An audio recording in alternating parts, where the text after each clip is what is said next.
Hey guys, this is Blake from Blake's Sanctum, retro site for retro games. Subscribe. Welcome to a special bonus episode in my website and video series covering classic civilization genre games like Colonization, Master of Magic, Test of Time, Alpha Centauri, Call to Power, and of course the Civ series itself. In these bonus videos, I'll be touring some of the awesome fan games and my favourite scenarios and mods for all these games, as well as my own personal mods, while also trying to sneakily play as the Barbarians via hacks or cheats. In my main series, I show you how to play these great old games in HD using either special versions, tricks or mods. Check out the playlist link up top or in the video description and comments below to see the other episodes. Hey guys, welcome to another bonus episode in my big video series of civilization genre games such as Master of Magic and Colonization and of course the Civ series itself. A big part of this series is me looking at fan games and mods relating to Civ Mars Colonization and also Mars scenarios for civilization games. So imagine my surprise when I found that a fan had taken both things and put them into one with the FreeMars Project. Yes, that's right, this is literally Civ Mars Colonization but on Mars. So in this video I'm going to briefly talk about some of FreeMars' influences, and then I'll start a new game and explain the basics to you guys of how the game works and show off some stuff, and then I'll load up some save games from my mid-game and then late game to really show off the good stuff like the Battle for Independence, where you get to fight some nice battles against some big mechs and hover tanks and all sorts of things that Earth sends to retake Mars. So if you want to skip ahead to any of that stuff, then I'll be putting time skip links in the video description below. Now, for someone like me, who grew up playing the Mars scenarios for Civilization and loved Civ Mars, Alpha Centauri, and of course loved Civ Mars Colonization, then this is, a dream come true. I'm amazed that I didn't know about it until now in 2021.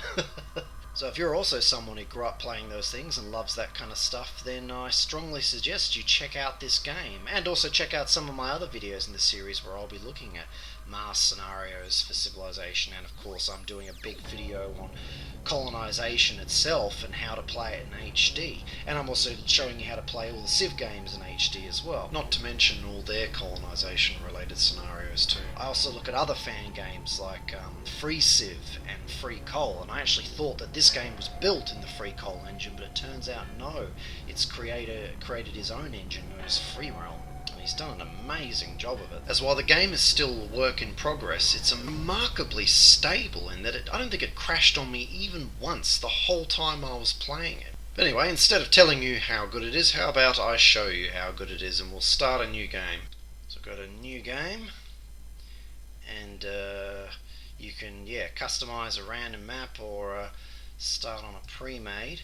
The pre-made ones are a little bit handcrafted, but still a little bit sort of patchworky, randomly generated, so it'd be nice if at some point someone makes an actual proper Mars map, as there's been some great ones developed for some of the Civilization mods out there where they've actually done geographically accurate Mars maps with the trenches and craters and all. But we'll go with a huge Mars, and hit next. And look at this, there are lots of factions in this. You're not trapped to 4 factions like in the original Colonization. You've got a full 16 factions here, including my Australians, which is good for me, and actually you also notice that each of them have their own advantages. So let me see, English colony improvements cost less, French get cheaper units, Japanese can improve the land faster, Americans get faster flight but it costs a bit more, Italians can sell goods at better prices at Earth. Brazilians get an extra colonizer. That's actually a huge advantage, being able to get an extra city, because colonizers are so expensive that it'll be ages before you have more than your starting 2 cities. So that's a very nice advantage. Let me see, that's a good one too. More cargo capacity, presumably on your transports and your shuttles. Earth tax rate is good, that's another nice one. Colony improvement upkeep cost, that's a good one because upkeep is a real killer in this game. Germans can, oh yeah, they get more production, so they can build things quicker.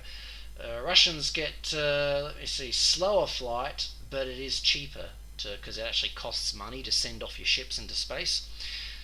When I say money, I actually mean resources, sorry, energy. Indians, let me see, less food, that would actually be very useful for growth. Chinese, oh yep, so you can buy more colonizers at a smaller cost, which like I said earlier, they cost a lot, so that's really cool. Oh nice, you can sell steel. Well, that's just one resource, so I feel like you're kind of, trapping yourself a bit. And Australians start with more money, which is pretty useful, and the Polish get to put more people per tile, which is another very useful one. So, funnily enough, actually, there's a lot of other better ones than what the Australians get, but I just play as the Australians because I'm Australian, so why the hell not? And we also need to, oh yes, we're choosing the other factions that go into the game, so I'll just max it out with everyone. And yeah, there we go. It gives you a little warning that the map was actually built for 10, so it might mean some people might end up squished if you select them all, but I did and it seemed to be okay. And look at this, you got your different victory conditions. You got your standard declare and defend independence, just like in Civ Mars Colonization. But you can also win by killing everyone, just like in Civilization, if you want. And or you can reach certain milestones, like a certain population amount or a certain treasury amount. But I just left it on the default when I played my game. And this is just giving you a summary of all the things you've done, all the things you've set up. Now, as you probably already worked out, the game doesn't have any music, sadly. So, apologies if the only thing you can hear is my voice. Normally I will put music in all my videos, but I haven't really got anything to put on this one. So we've arrived. We've arrived at Mars, so here we go. The game starts with you quite zoomed in as well. So we can actually go to, let me see, oh yep, your numpad keys have some zoom options. So that's standard zoom there. That looks a little bit nicer, doesn't it? And but you can get in nice and close if you want as well.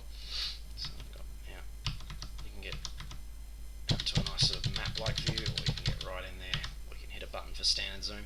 So as you can see, Mars is looking a bit different to how we know it, because in this is in the future and it's been partially terraformed. So you've got some nice sort of grasslands. They've also brought across seeds and things and bred trees and a freaky species of mushroom that you can harvest.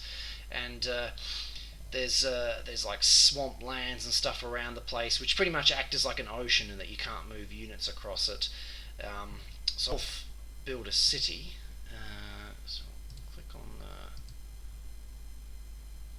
activate unit, and we'll hit colonize. Got our first city, and they're nice in that they give you some workers, which is good.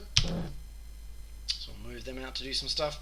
We've also got a militia who can defend, and then you start with a scout as well.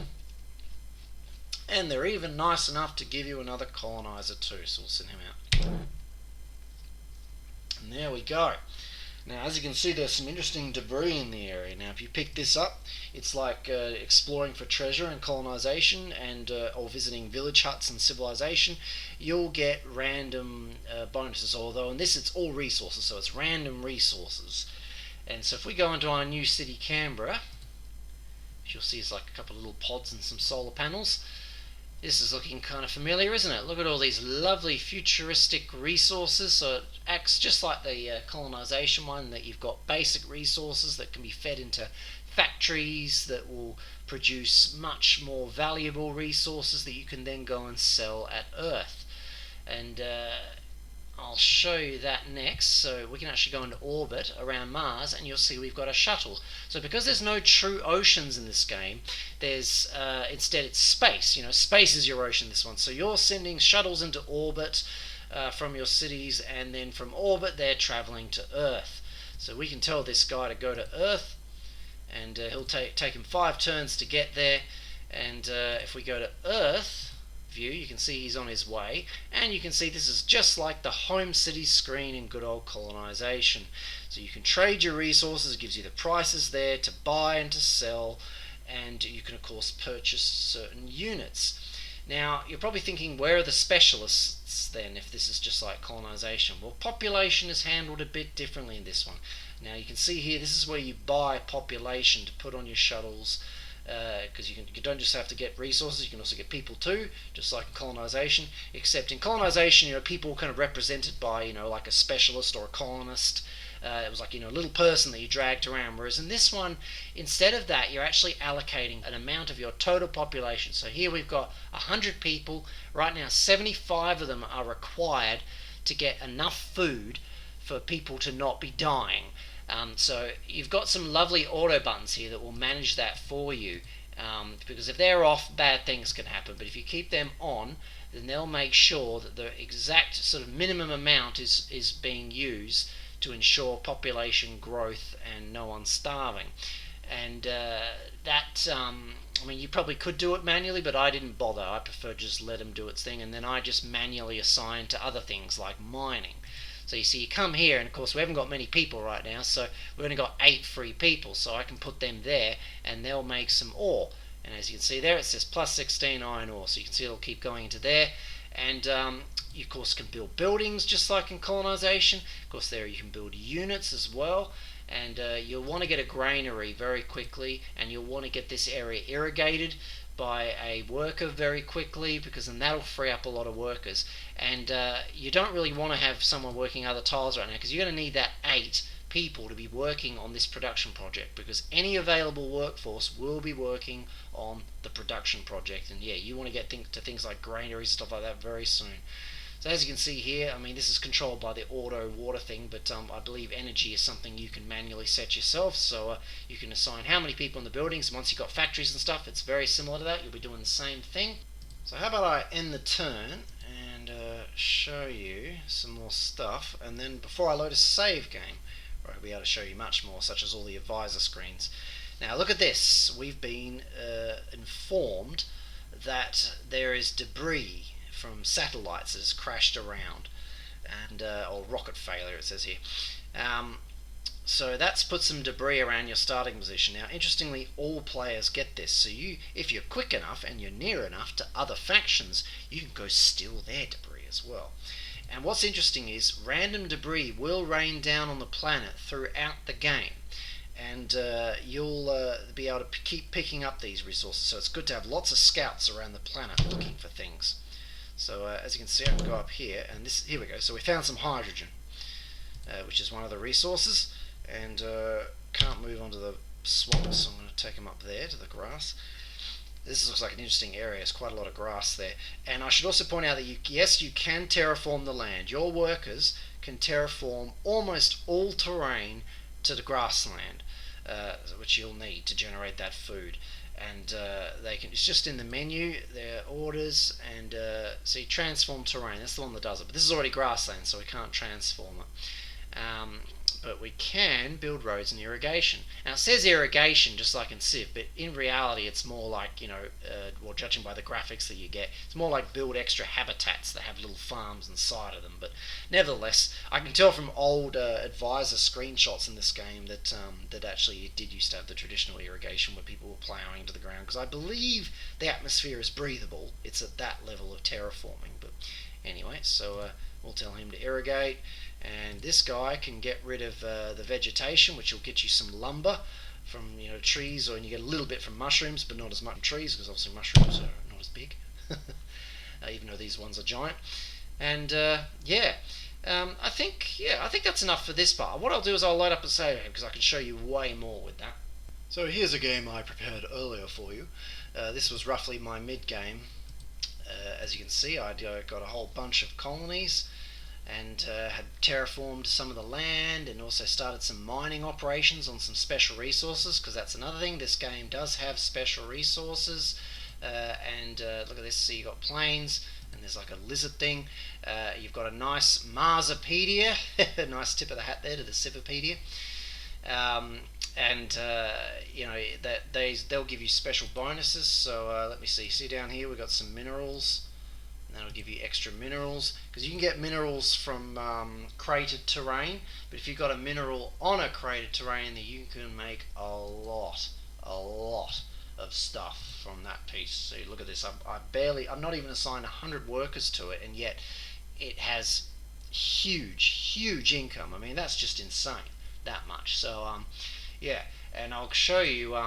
I went with this start. I started a few games to try and get some good terrain around me, because I'm picky like that, and I settled with this one because I got 2 of those lizard things. So massive food bonus, which basically means if you got a food bonus, that means you can assign less people to that tile because you're generating so much more food, which then frees up more people to work on your projects.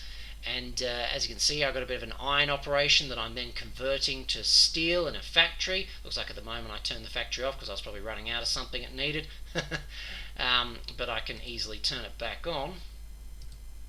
There we go. And as you can see, now it's making 100 steel, consuming 200 ore, but I'm making 500, so that's fine. And I haven't got that bonus yet, but there's a building, the Mars Transit System, that allows you to apply 150 people per tile. And as you saw earlier when I was showing you the factions, one of the factions had an extra bonus again, so that would be immensely useful in being able to pack more people into each tile. And as I said before, you're not dragging colonists, you're dragging people. So, you know, as you can see now, we've got more population. I can show you how you can sort of, you know, this in a way, this system is actually superior to the colonization system, because in colonization you're dragging one person that represents a pack of the colonization, say 100 people. I can't remember exactly. I think it was 100 people or something like that. And whereas in this one, you don't have to drag that whole lot. You can just assign 20, or less. You can drag this bar and assign 5, It's very customizable. So I like that level of customization because it means you can really tailor your cities to do some cool stuff. And as your city gets bigger, it unlocks more buildings, although you can get a sneak peek of other things you can build. So look at this wall and defensive turrets and higher level upgrades to your factories and things, and other factories and shipbuilding and military units. So you can get infantry and mechs and things. So yeah, lots of cool stuff to get through, just like in colonization, and building up your towns is very fun. Although sadly in this game there's still a bit of work to be done with the higher level town stuff. Like it's lacking. There's 2 tiers of energy and water production, but it needs a 3rd tier. Probably even a 4th tier for the solar, for the energy gaining stuff, or an extra building that generates energy, like a fusion reactor or something. Because once the population gets to around 800 people, which as you can see I'm closing in on, I started having massive energy problems, because this is producing 800 energy. Each population needs a piece of energy. So once you've got 800 people, they're using up all the energy, and suddenly I've got no energy for my factories or for other stuff, for my production. So I started having massive problems, and I had to start importing it from Earth, and it was ridiculous. So yeah, that part's a bit of a disappointment. It's not quite finished. I've seen on the SourceForge page that he plans to add those higher tier level buildings, so hopefully he does, because boy will that help and make the mid to late game stuff fun too. Because I loved the early game, but I did start to get a bit frustrated in the late game because of problems like that. But anyway, yeah, I got a bit of a mineral operation happening. I think, yep, there, and also this city can do silicon. So I had sometimes I was alternating between minerals and silicon, and silicon will get you glass with factories, minerals gets you chemicals with factories, and magnesium leads to rifles once you've got the rifle factory. And there is no building to get the spaceship parts from aluminium though, so presumably that's another to be completed later in a future version. So let's look at some other stuff. As you can see, I'm nearby the English, and there's some AIs I've found, and they're all expanding away. And the AI is unfinished as well. It will expand and grow its empire, but it doesn't seem to do much in the way of diplomacy. Like, I didn't see any wars, and I tried to trade with them, and that didn't seem to work either. So there's a bit of work to be done there. This is something else, as well as crash satellite stuff and rockets and things. You also get mineral deposits.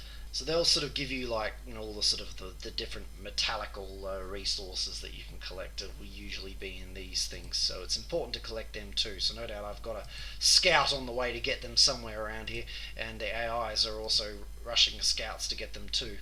And of course, you know, you can see how I've been working the land. And as you can see, this is what I was talking about with the irrigation as well, and that you get these little domes and you've got roads going around the place. There doesn't appear to be any sort of maglev or railway upgrade, but I've suggested it to the devs as that being kind of cool, because I love that in the Mars scenarios for Civ. Looks like, oh yeah, there's a scout I had going through here. So yeah, there's a few guys doing stuff. And as for Earth, as you can see, they've started raising the tax rate, just like the King does in colonization. Aren't they mean? You can see it going up there. And I've probably got, yeah, there you go. I've got by this stage I've got a big bulk freighter. That's the biggest ship you can get. And because the shuttle you start with has about 3,000 capacity, then you can get a freighter that gets 8,000, and then the bulk freighter, 20,000. So that can carry a lot. So I'm carrying a whole bunch of stuff back to Earth here to sell, and of course it's starting to be affected by their bloody tax. And what else? Let's have a look at some advisors, shall we? So we've got our colony manager, very useful, tells you what your cities are all doing, how they're growing, the critical resources they need to grow, those ones I was talking about earlier. Fertilizer is something you can't make yourself, so you've got to keep getting that from Earth. You can also see what they're producing, the buildings, how long it's going to take, all that kind of stuff. Manufacturing, so resource production. See, Canberra's got the steel stuff going on that I activated. Sydney's making glass from the silicon, although I've turned it off at the moment. Let me see, resources. You can look at all your totals there, how it's going with all the buildings that I'm building. And of course your starting city gets a nice starport. That's where your spaceship lands. If you want your spaceship to land in other cities, you'll need to build starports in them. Also massively increases your storage, the starport. Garrisons, as you can see, military is not really an issue at the moment, because like I said, the AIs don't do much, and I've not declared independence, so I've still got my starting militia, but eventually you'll have proper soldiers and mechs and stuff.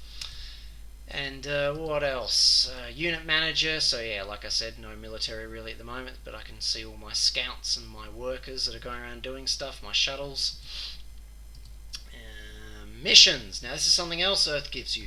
Earth will give you lots of missions to complete, and some of them will actually appear quite daunting when you first get them, but I was able to achieve all of them with plenty of time to spare. So yeah, it's all about getting to certain population numbers and building certain things, and it's clever in that it's almost like a tutorial, and that it forces you to play the game right, because it stops you from being an idiot and not growing properly and doing the right things, because you have to complete these missions to get certain bonuses. If you don't complete them, you'll probably get some nasty penalties. It won't end your game, but it'll hurt you, and you can get huge rewards. Look at this money, like massive amounts of money, which can really help you, because then you can buy people and more things that you need and bring them out, and more ships and stuff. So it's very important to complete these missions, and you'll get a nice little picture and a story behind each one as well. And generally, when I think at the bottom of this window, you'll stop getting missions eventually, and then you can just play the game how you want. But by that stage, you'll know how to play because of the fact you completed all these missions. So that's quite fun. Trade. So this is once again looking at your stats on how much you've traded with Earth and stuff. Diplomacy, so you can see I'm on a neutral stance with all the other factions. You can contact them, you can contact someone and try to exchange maps or give them a gift or declare war and things like that. I found that the AI didn't seem to do any of that on its own volition. I could simply do it to them if I wanted. But hopefully one day they'll be running around doing that kind of stuff. And what's next? Meshes history. So you can see all the stuff that's been happening over the turn. So you can see I've been meeting people, finding resources. Earth's been updating its force, which I'll show you in a minute. You get there's random events that do nice things and evil things to you, of course. So this was a nice one. Gave me some money, and yeah, needed some steel for some stuff there. So you get a nice little history there of what's happening each turn. You'll get that each turn when you click into the new turn, but if you close the box and then you want to go back and look, that's where you go to do that. Tax rate, this is where you'll assign some tax, just like in colonization, except it only seems to tax the available workforce and not the people who are working the lands, which I've pointed out in a post on their forums. I think everyone should be taxed, quite frankly, but because the available workforce is technically working towards your production goals, so you're building buildings and stuff, so technically everyone's working, so you may as well tax everyone. But anyway, you use this when you're not making enough money from trade with Earth, but technically you shouldn't need this. You should be making enough money through trade. And it was only when I started having massive energy problems in the late game that I found that I needed to compensate with tax rate. And of course you'll need it when you declare independence. Demographics, so we've got some nice stuff about money and things. Stats, lots of stats, we love stats. Objectives, and that's just showing all your victory conditions that you've selected for your game, and of course declare independence. And what else we got here? Statistics, populations, all my growth, my money going up and down, earth tax, and sometimes they'll be nice and drop it, just like in colonization, certain events can change it. Colonies increasing, units increasing, exploring the planet, and that is all what I've just done, is all through the tabs. What else? Oh yes, here we go. I've shown you orbit and Earth, and here is the Earth Expeditionary Force. If I declared right now, I'd be in big trouble.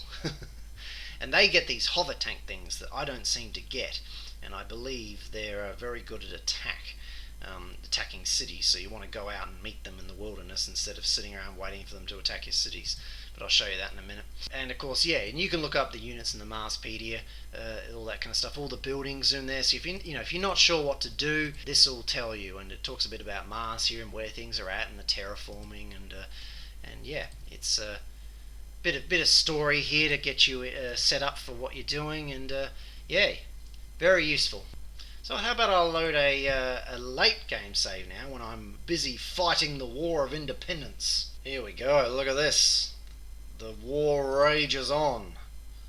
I'm completely surrounded. So when you declare independence, the Earth will send roughly 3 waves, I think, and they'll drop them all around your cities. It cleverly detects how big your empire is and drops them nearer. I mean, presumably if I had some city often way far away from my main empire, it would be clever enough to drop some units around that too, just to piss you off. And whereas, of course, in colonization, it was always an effective strategy to build inward and keep your harbour cities to a minimum, even though it made logistics a little bit annoying, because it was so much easier to defend. You could just put all your armies in your coastal cities, and you didn't have to worry much about your inner cities, other than maybe some Indians or other nations helping the royals out in their attacks on you, but usually that would be pretty light. So in this one, of course, it's more of a you can't leave anywhere too undefended because they can attack you from all sides, and the humans tend to run into the forests and hang back, while the mechs and the tanks will charge in and attack your cities. And it's important that you use your road network to get to them. And unlike civilization, normally when you move onto a road in civilization, you don't get road benefits until the next turn, whereas in this one, you'll get it on the turn you're going into it. So this guy gets onto this road next turn, I'm going to be in some trouble, because they'll get direct access to several of my cities. So yeah, you charge out and meet them. I'll see if have I got an available mech here? I do. So yep, I can go out here and get this guy,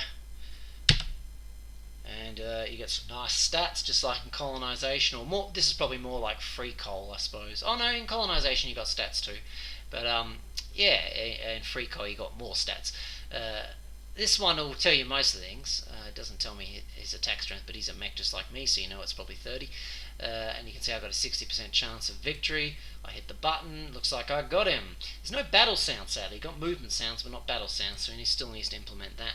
But I just got to do that a whole bunch more times and protect the roads and keep him away from my inner empire. And once all the mechanical units are taken care of, I can then send the mechs out to hunt down the troops and declare independence and victory. So yeah, I think that's enough for now. I hope you guys have enjoyed this video, and I strongly suggest you check out this game and hop into the SourceForge forum. I'll put a link to everything in the video description. Go and show your support to the developer and bug test, and he's his source files are for the engine, the Free Realm engine, are on a separate source forge. So people can look at that. I'm not sure if his source files for the Mars extension of his engine is available, but hopefully it will be at some point. And at this stage, while I'm doing this video, we've just clocked into 2021 after the year of hell, and this guy, I notice he hasn't done much since the end of 2019. So hopefully COVID-19 didn't get him and he's okay, and because he's gone inactive. So hopefully this project isn't dead, because it's essentially you can finish the game. So it's essentially a finished game. It just needs a little bit more improving. And I really hope that he comes back and finishes it. But maybe he just didn't come back because he wasn't getting much support. So that's why I'm sort of saying, everyone, get over there and show your support. Oh, and I should have a look at the city as well while I'm here. Shame on me for not showing you a late game city. As you can see, I've had to sort of shut down a lot of operations. I built huge amounts of buildings, but I've had to shut them down because of the energy crisis I'm having. But I've got lots of units and a big freighter there, keeping some fertilizer on hand, and I'm not doing any mining at the moment. I had to shut down a lot of operations just to keep the ship afloat while I fight the war. But obviously, like I said earlier, hopefully upgrades to your infrastructure buildings will then allow you to get huge cities. Because this city, I actually got it up to size 20, like 20,000 people at one stage, and the city graphic had this cool giant dome on it and stuff. But I just couldn't maintain that size, sadly. So it eventually shrunk down again. But anyway, support this project and check out the other videos in my series. Like I said, I'm doing a huge series on the civilization genre, so that's not just civilization games but also colonization and Alpha Centauri and Master of Magic. I show you how to play these games in HD. I'm looking at mods for these games, including Mars mods for civilization. I try to play a Mars game in every single civilization game. So if you like this kind of stuff, then go check out those videos, and I'll also be covering lots of other sci-fi and fantasy mods for these games, as well as making a few of my own. Oh, and I'll also be trying to play as the Barbarians in every single Civ game if possible too. So check it all out, and I'll see you for the next video, guys. Bye!